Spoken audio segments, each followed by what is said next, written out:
Hi there, Earth and Cup. This is another edition of Taking a Sip, and I'm Tracy, and I'm here with Mary Erteschik, and we go back a long way. One of the first classes that I had with Mary was a restorative class with YogaFit, and that really began my yoga therapy journey. It was one of my favorite classes. We spent one day just on like pillows and blankets. On the floor. It was wonderful and lovely. Um, and then that next day we learned about all kinds of different ways to support people towards better health and relaxation, getting, the body to open up and let go of what it's been holding on to. And that really inspired me, wanted me to learn more. And then Mary became my mentor during my yoga therapy practicum journey because of her background Friends too. in warrior yoga, and we're friends. Yes, we're friends too. What I was going to say about that restorative class was just right away, I felt like we kind of connected and there was an energy there. I took your caregivers class.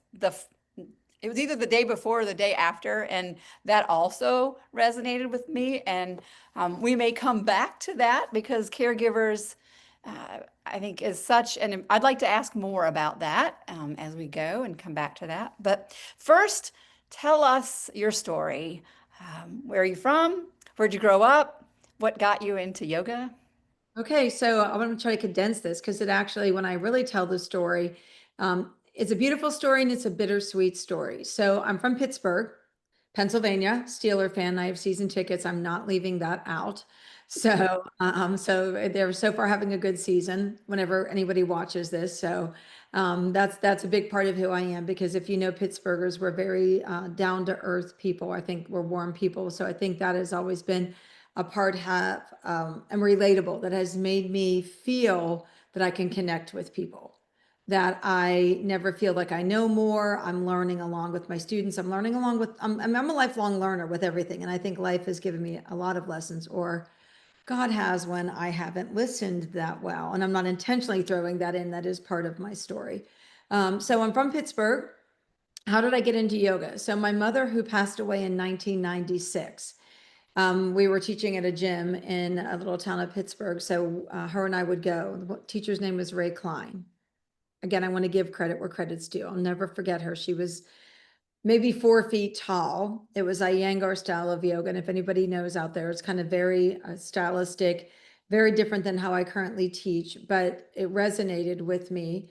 And so my mother and I would go, and it was during a yoga class that my mother was doing a rotation and she couldn't breathe. Something wasn't right. And it was during the holiday season. And you just kind of think we're Italian, the stress of the holiday season, the Italian holiday season. And it was during a yoga class that was, as so much with yoga, it gives us a call to action. So much with yoga, when we practice, the true listening to our bodies, where something might say, something isn't right here. So that happened with my mother.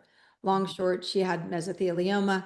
She passed away. I kind of ran away from yoga from that. And this was back in 1995, going into 1992 into 1993. Kind of ran away from yoga, hated yoga. And for many different things, it was something we did together. And then as time and grief and more children, I had a son the year my mother passed away, certain things kept coming up. And then the call to come back to yoga. So begrudgingly, I started going back to my yoga classes. My son was born in 96. And then I started having episodes of anxiety. Pittsburgh is infamous for tunnels, and I would be having panic attacks. And I'll own it, calling EMTs for these panic attacks, assured that this young mother was having a heart attack, right? How many times? More than fingers and toes. The call to action to go back to yoga. And then another yoga teacher, her name is Joanne Spence. She's written an amazing book on trauma-informed yoga. Amazing. She just graduated from the Pittsburgh Theological Institute. I might have that name wrong, I think last year. So she's very strong in her faith and her teaching. Came upon Beth Shaw, YogaFit. We did a separate 200 with Joanne through Vinny Yoga. That was, again, bringing me back into something can help me here, help me. And maybe I can help other people because I'm being helped. And then hence YogaFit, first level one, 1991, a conference. And that was very different. My girlfriend and I showed up at our first level one with coffee and Panera Cinnamon Crunch bagels because we were used to our previous training, which was super laid back, and that was not YogaFit, as you know, Tracy. And but I fell in love with the language of YogaFit. We are here together. I'm not this guru teacher. That's, I remember what the trainer was like in YogaFit, who's telling you what to do and what to feel. And I just felt so accepted in that community of YogaFit. We all did. And uh, many years and many trainings that I met up with Beth Shaw, who's the owner of YogaFit, and in a hotel room was my interview. Looking back, that was very awkward as the interview. It basically like got hired. There was a couple other people that recommended me. So 2003, I started apprenticing and training with YogaFit. Did I cover how I landed here? But I tried to run away from yoga many times. I tried to hate yoga many times. I tried to change what I was feeling from it many times. And when I say God or the universe, because I respect everyone's belief, kept saying to me, "You're not listening. You're not listening," that I finally listened. Sounds like a true calling for you. You know, I don't. Dharma, right? I think it is my dharma. And as you and I shared before we recorded this, some of my frustration, and maybe I shouldn't let it be my frustration, is that every time I feel a calling on what to do with this, like I became a yoga therapist now, what to do? Am I doing enough? Should I be doing more? Should I be doing this? That imposter syndrome. Every time I feel a calling, life starts to happen. And I had shared with you my first grandchild's getting born next March. And That's exciting. I can't wait to be a Grammy. So that's also a big call. Congratulations. Yeah. So anyway, that's my background-ish. Yeah. Yeah. Did you have siblings? I have two siblings. So I have two older brothers. One just turned 65 Okay. and the other one is 64. So they are not yoga people. We have very different mindsets, and it has taken me a very long time for them and at times my family to appreciate what I do and what you do. Mhm. I know you're a pastor, but also a yoga therapist. And a lot of people think that yoga is, I can't do it. I'm not flexible enough. We know the whole spiel. Too big, too little, too old, too young. I just do that yoga thing. And to let people know that what we, excuse me, as yoga therapists know the neuroscience of yoga. We study diseases. No, we're not physicians. Sometimes I think we know enough to be dangerous. So I have two older brothers who I have to remind them that this is a real job that we do as yoga therapists and yoga teachers. It is a real job. And in so many ways, we can be the ones that make it or break it for people. We can be the ones that help heal or trigger someone in potentially a dangerous way. So we're not just yoga teachers. I mean, we can really impact someone to the greatest of good and be quite dangerous if we don't know what we're doing. So I have two siblings. My father passed away in 21 from cancer. And I had to go back into my healing path of yoga from that. So grief has been an underlying theme of my personal yoga journey and the path that I would like to support people more and more in. So that is where I'd like to start vectoring more and more my personal work and my personal helping. Yeah. You'd mentioned that you took a class at sitar, the annual um, gathering of yoga therapists from around the world. Yes, which you have to get to at some point because it is amazing. So SITAR, I forget what the acronym stands for, but it is a gathering of yoga therapists and presenters. So it is not about the doing of yoga. We sit in here, research and presentations, and we get to experience snacks of movement and sound healing and practices. But I went with a couple other yoga therapists from YogaFit, Shay Molendijk and Christy Manuel and Lamore Silas. So the four of us were there, and we kind of went into what interests us. So I attended so many beautiful workshops. One was a gentleman from the DC area, and he survived a stroke and he did sound healing. But in that, he also talked about the grief of what he went through in life and how life had changed. And then I attended a workshop on grief and yoga therapy, and another one on end of life and yoga therapy. Mm. And both of those were, they touched me so deeply. They fascinated me so much.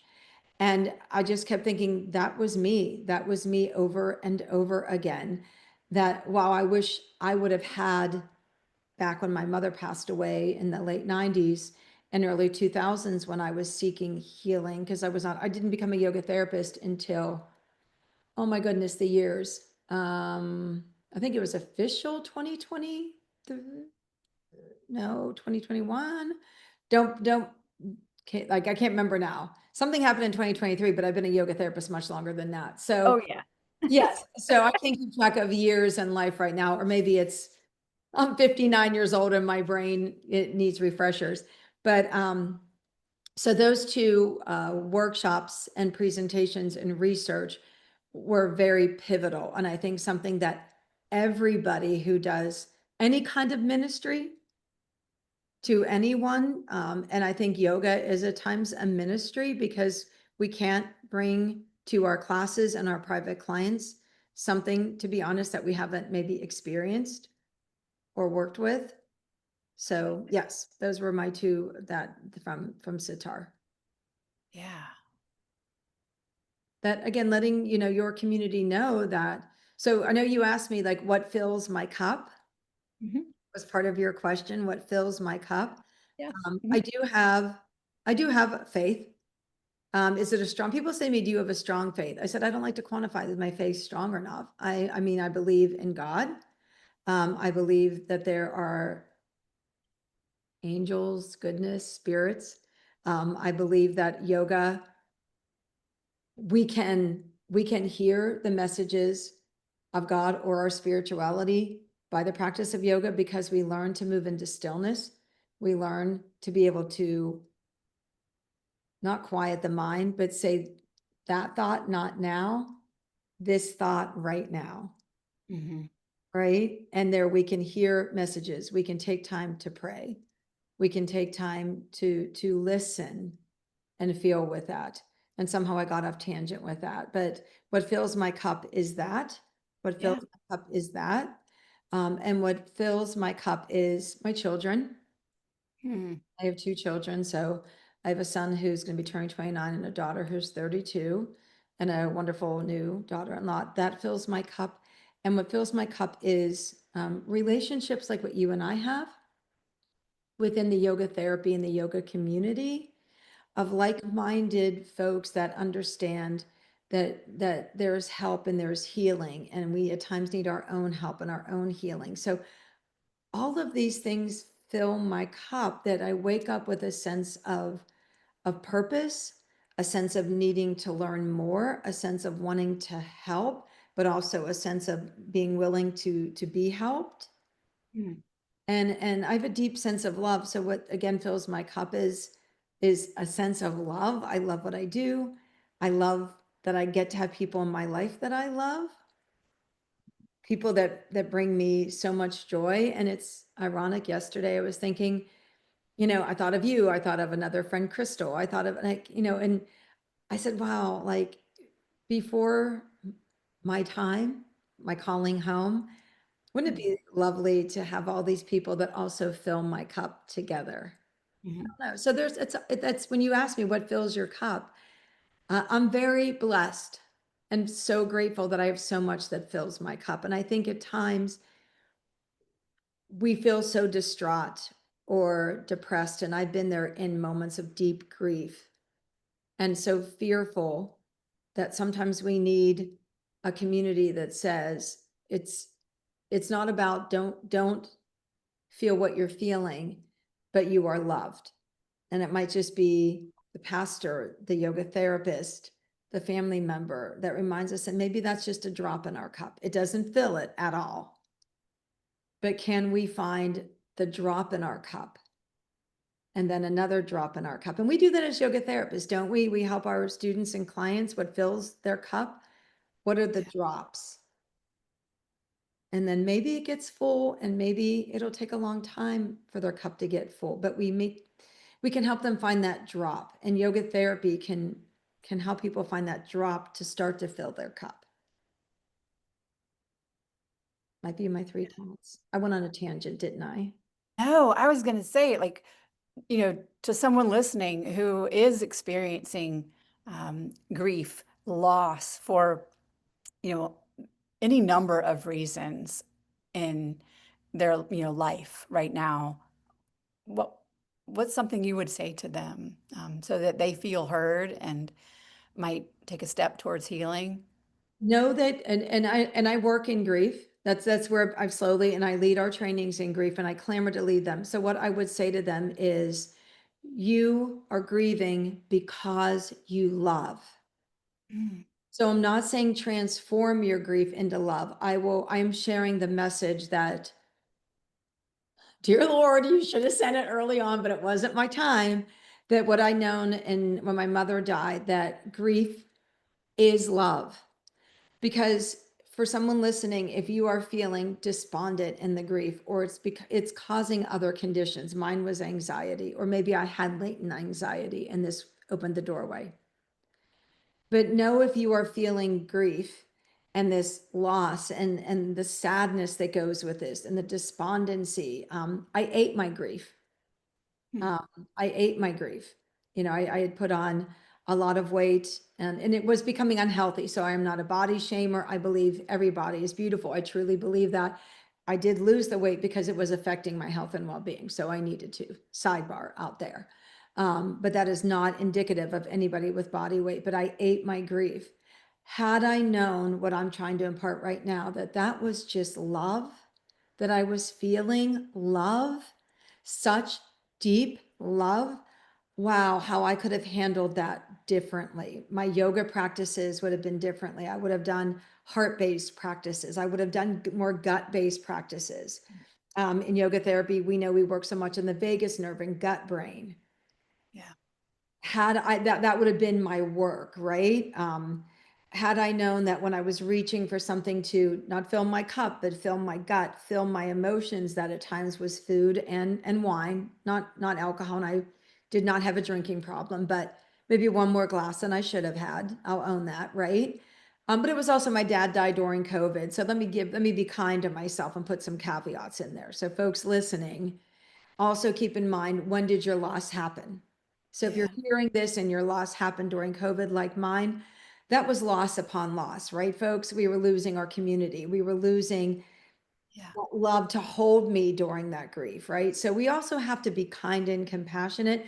What else was going on when that loss happened to us, right? Because that person didn't die, or that move, or that item, but what else was happening that was compounding that loss? So love, right? So you are grieving this person out there, that if you're hearing this, that I wish I could literally, I'm Italian, so with your permission, I would hold your hand, or we would touch toes or sit closer, um, is because you love. Because if you think about this, we don't grieve something, a pet, an object that meant a lot. And it's okay. In a yoga, we say no attachment, but that might have been the one last thing you had from your mother or your sister, and it's gone. And that's okay, right? That is okay. We scold ourselves too much.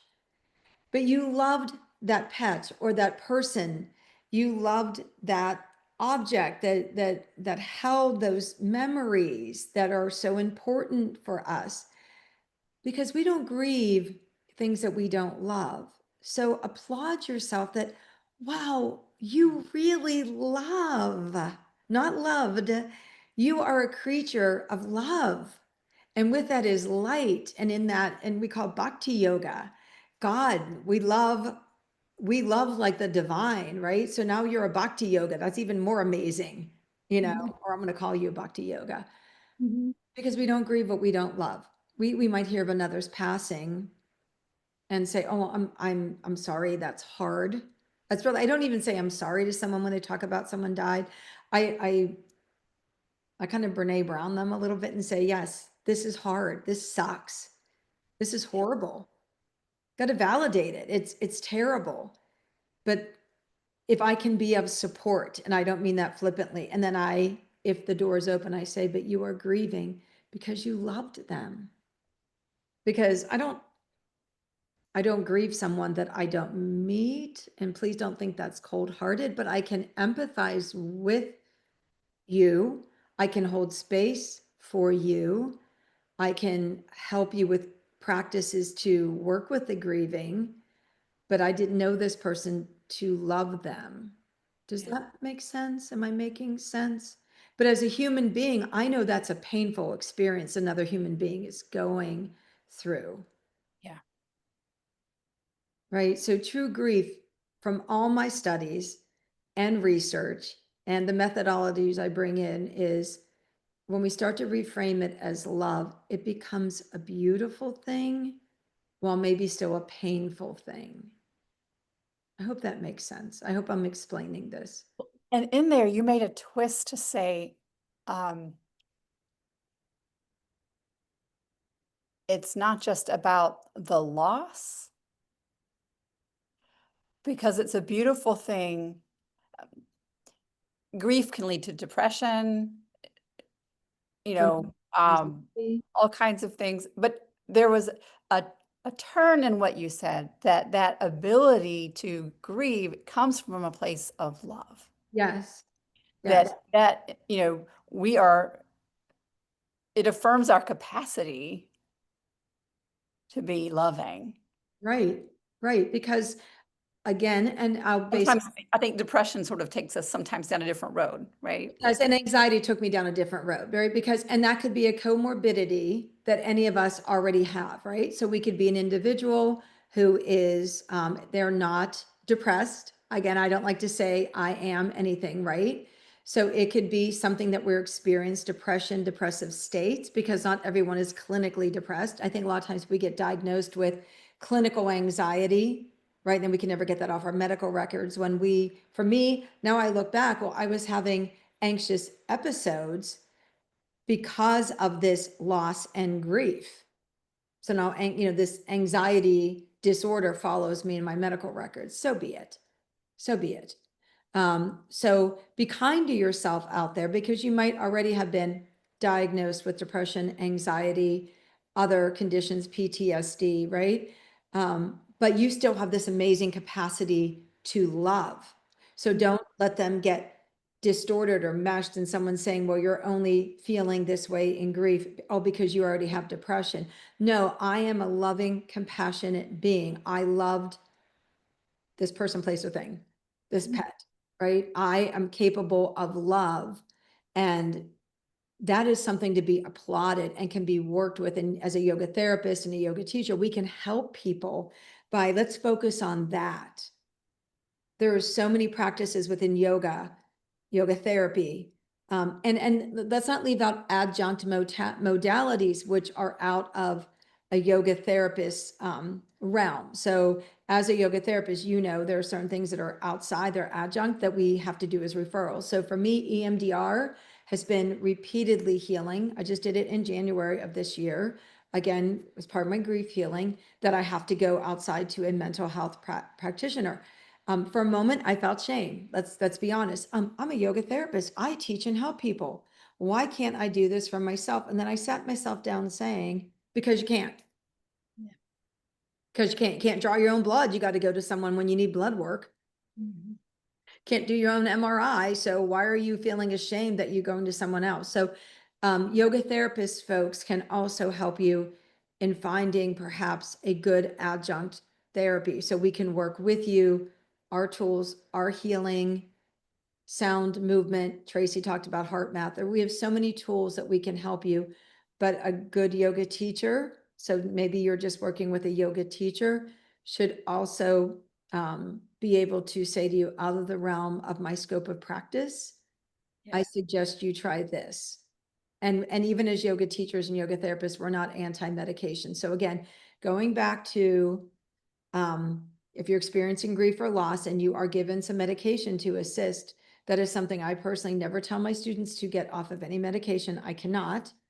But what can we do along with, right? And so I like to focus on, as far as grief, And I attended that session on yoga therapy, death and dying, and doulas. And again, the love that we can help someone as they're transitioning instead of feeling, how can we transform loss into person, I love you so much. You are surrounded by so much love. Breathe with me.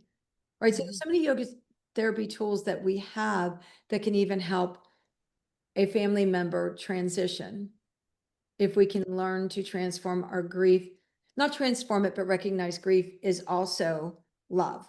They can they can be here together. I know I'm saying so much. I'm just so passionate about it. No, this is good. And I think people need to know that there's options because Yeah. it's so painful and it's so heavy and it can be so debilitating. And Yeah. and bhakti yoga is a belief in God, the love of God. We are God's creatures. We have the same love. So intertwine so much what you and Mike do, also as your vocation, job, good stuff. Yeah. Yeah. It's interesting that so my dad died suddenly, or well, he had a stroke, brain hemorrhage in 2017, and um, immediately I was caring for my mom and walking that path. Yeah, Um, you're a caregiver. trying You're a caregiver. being a caregiver, trying to figure all that out. I think that's why I resonated so much with your class on caregiver yoga Right. and thinking about, the difference between um, being overly tired or overcommitted, balancing all these things, and then burnout, Right. So and how caregiver burnout. and how so many in so many ways. I mean, it's not just like caregiver. I mean, how am I trying to say this? It, it affects so many different things and so many different people. And your relationships. You have a child, you have a husband, Yeah, you have a congregation, you have friends, right? yeah, You yeah, you study. I mean, I remember as you were going through your mentoring program, you were moving your mother, you were yeah. dealing with emptying the house. Was that North Carolina? It was somewhere. I'm You were, still dealing with that. Yeah, yeah, yeah. So I remember, you were trying to juggle being a yoga therapist, you were overwhelmed with that. And even in that, Tracy, is still, when you think about it, grief and loss. The of home course. that held memories, right? So we're talking two things. What does the caregiver go through? The burnout, right? The exhaustion, but isn't part of that too grief and loss, right? This was your home and you're packing up memories. And then like I'll just use you and your mother. And I was a caregiver for my mother and for my father, but not as much as what you're doing with your mother, because I know you moved her to Ohio, correct? Mhm. Right? Yeah. And you and Rain go visit her and whatever, but you're still very much a caregiver, even though you have her in a home facility. I hate all those words.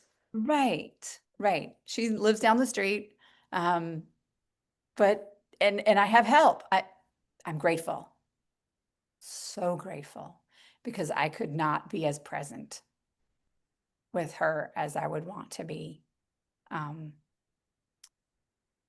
I'm just not. I don't have those skills. I mean, I go in and I ask them questions. I ask them a million questions Right, because they just know so much more than I do about how to care for someone going through that time of life. right. But And a and I caregiver, oh, I'm sorry, go ahead. I'm no, sorry. I mean, I appreciate them so much. And I go down twice a week and do movement, once in my mom's side of the residence in memory care, and then in the assisted living. But think about you as a caregiver and going back to the grief and loss. Mhm. She's in memory care. So you are losing the mother you knew. There's got to be, and I don't want to project this on you, but for so many of us, there's grief in that. Oh yeah. As I was taking care of my dad, I watched my extra strong rock of a father. So I was being a caregiver, managing everything at the hospital because we could only be one at a time, and the grief of watching my rock disappear. So I think caregivers go through so much grief and loss as well, because there's a reason they're a caregiver. The person that they thought they had there is now gone, or not able to be there, right? So there's a grief and loss in that, right?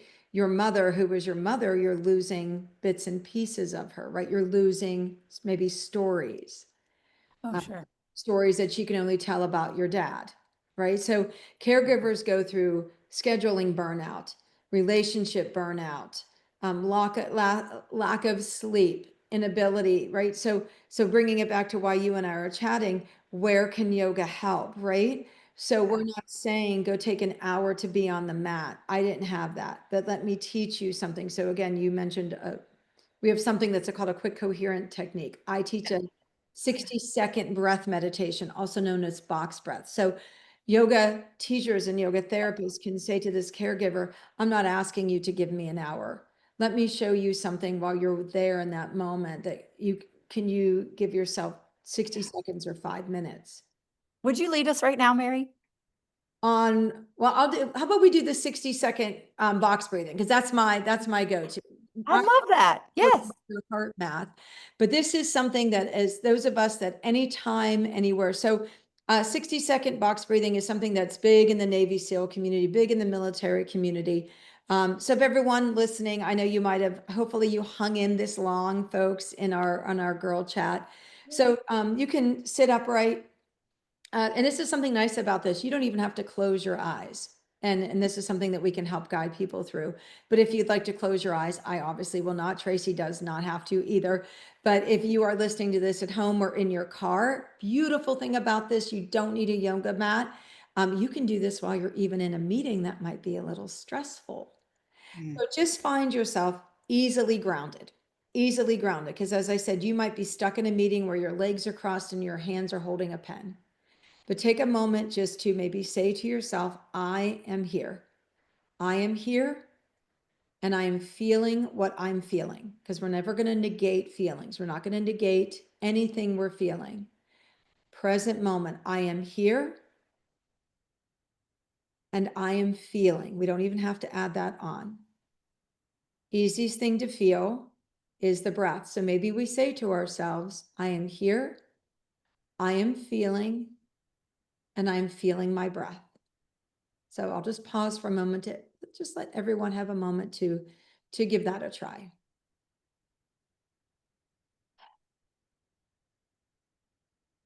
Now we all count differently, but luxuriate on the counting. So when each of us are ready, go ahead and take a beautiful long inhale to a count of 4. We're just kind of meditating on that count. The count itself is meditative. Now, when we get to the top of that count of 4, float and savor the breath. We're not holding it. If you feel constriction, soften, soften, soften. And then when ready, exhale a beautiful flowing meditative count of 4. Nice and easy. The counting again itself is meditative. We're letting go of hurry. And then just pause and just sit with and savor that pause. The gap in the moment, the gap of the breath, the gap of the heaviness of thinking. And then everyone on your own, go ahead and just, your count of 4, drop into the gap, and your exhale count of 4. And I'll just pause in silence.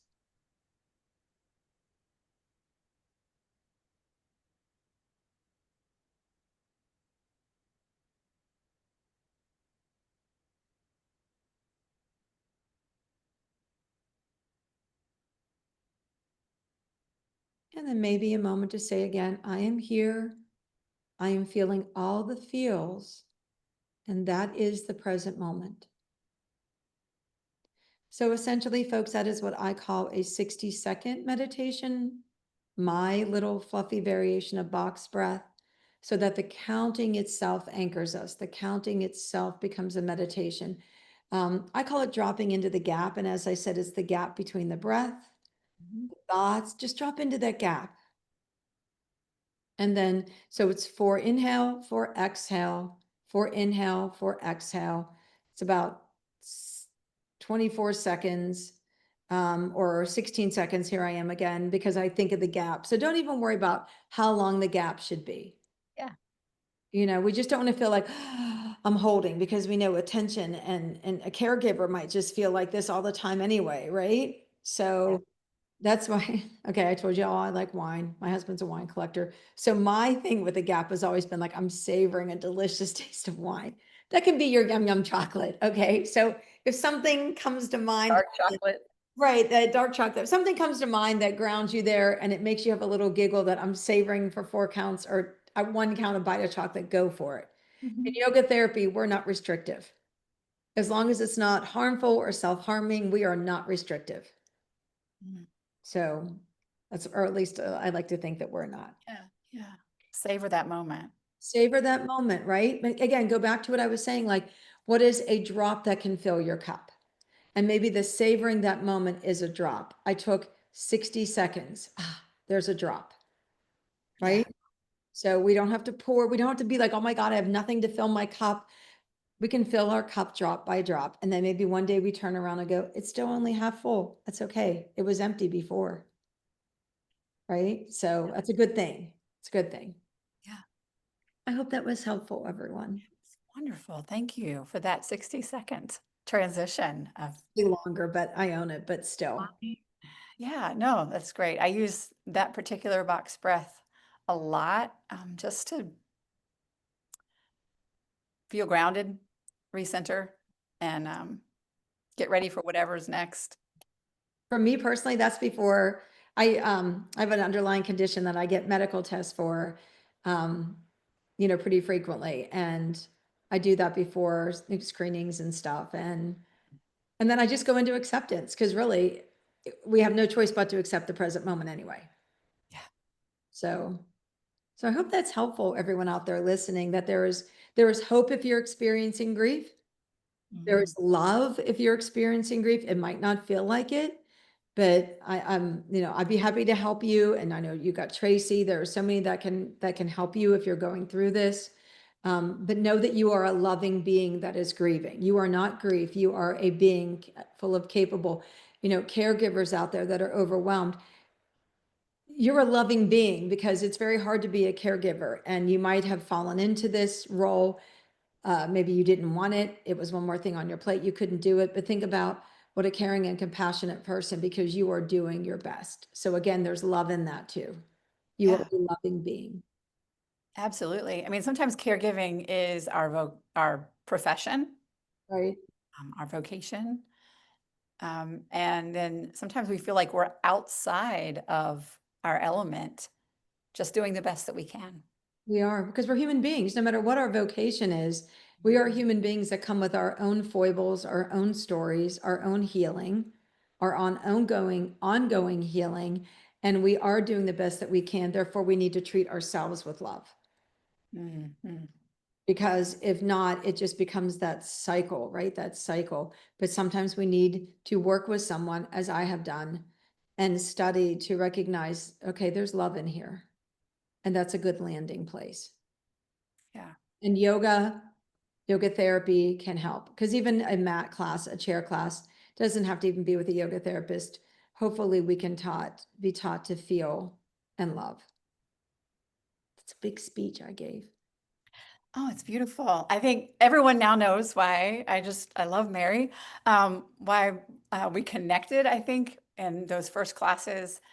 You've helped me so much as just an individual, accepting my purpose, my calling into yoga therapy, and just supporting me in that journey. So we learn from each other, Tracy, because for those of you that are watching, we're going to give Tracy credit, because she was going through a lot as she was working to become a yoga therapist. It was overwhelming. You almost wanted to take a breather break, or we were going to take a breather break, and Mhm. you really did it. You did it. And I learned so much, because I read about who you guys are working with, how you handled it. And sometimes even in my Pittsburgh brain, I'm like, wow, I might have been like a little too much on that one. And you stuck with it. So it's a mutual learning that we do with each other, and a push for growth with each other. So it's never a one-way street, or it shouldn't be. Right, right, absolutely. Yeah. And we had some laughs. Mhm. So don't be afraid to laugh, folks out there. Yeah.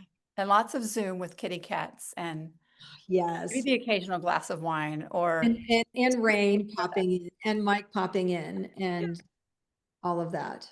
Yeah, for sure. Thank Yeah. you. Thank you. Always on a learning curve journey. And yeah, and seeking out what fills our cup. That, Right. Fills our cup. And again, everyone, be good if your cup, be good with your cup being filled slowly too. yeah. You know, I Right. think society pushes us between social media and everything that you got to be amazing and healed right away. And why are you grieving? And why don't you just hire somebody else? Like the universe is just going to hand you $1 million if you're a caregiver and take that away, right? So what one drop, maybe just find one drop every day that works towards filling that cup. And if the cup gets spilled, start again. Yeah. To know that there is love. And if you don't feel surrounded by you with that, know that it is in you. Yeah. We're God's creatures. We were made out of love. Just saying. Just Yeah. tossing that out there.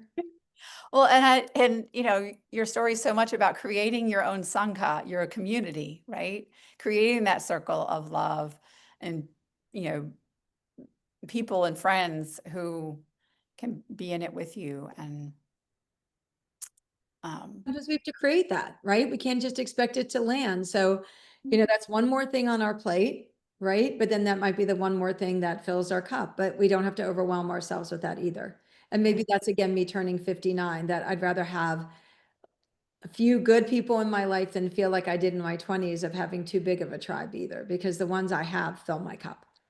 yeah, yeah. So be kind to ourselves that way too, folks out there. Or wait till you get into menopause and you'll just see, sorry, gentlemen that might be watching, but you have menopause too. But also menopause That's gives, a whole nother taking a sip. yeah, but menopause gives you a lot of freedom too. So For sure. Well, thanks for sitting down and sharing this cup. thank you. And thank Of you for everyone who stuck it through to listen to us chat. And I hope I was of service to those of you that were listening. yes, and reach out to Mary. You can find her.